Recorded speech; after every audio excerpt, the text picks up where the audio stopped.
Sam Shankland has just joined us after a draw against Etienne Bacroix. Sam, welcome back. Are you a superstitious person?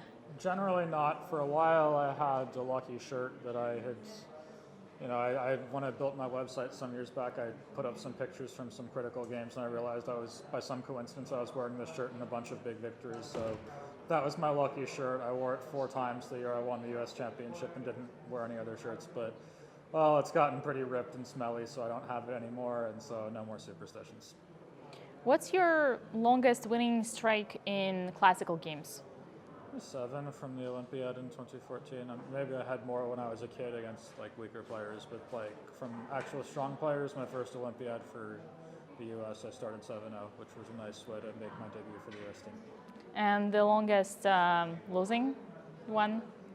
Probably 3. I don't think I've ever lost 4 in a row. And it's been a long time since it was 3, but trust me, that doesn't feel good when it happens. Yeah, I do know the feeling. How do you feel about prearranged draws? I just think you shouldn't invite people who make them.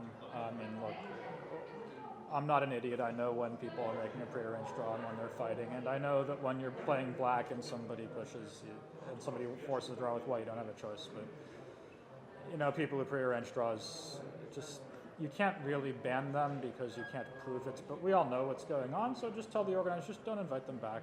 That's the easiest thing. And if you were in the ability to change something in FIDE, let's say about the to avoid these situations, would you have something on your mind? No, it's just so hard to. People have tried so hard to legislate their way out of people making draws. They've tried all sorts of anti-draw rules, and they just never have worked. I think the only thing you can do is just not invite players back who make prearranged draws. If you look at in the database this Berlin with Queen E4, Queen G4 forever, you see all the same people playing this position. Just don't invite them. Even just do it for a few events or a year. They'll get the picture. They'll come back and play real chess.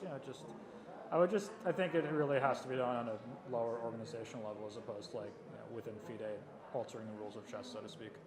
Let me give you an example. Anna and Marie Muzachuk, Kosintsova sisters, family, close relatives, top high players. What's the solution?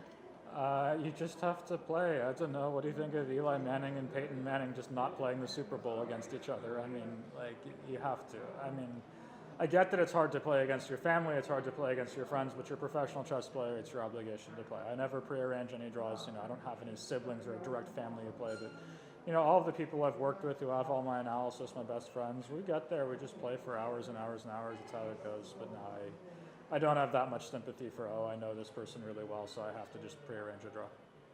To become a top grandmaster, how much of a percentage is there for the talent and how much for hard work, in your opinion?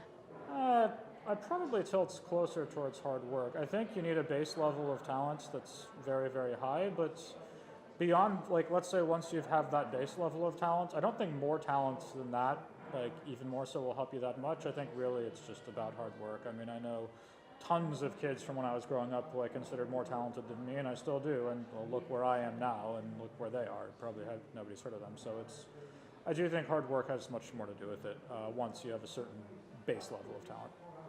Sam, tomorrow is the rest day. It won't be me if I hadn't asked you if you're planning to play football.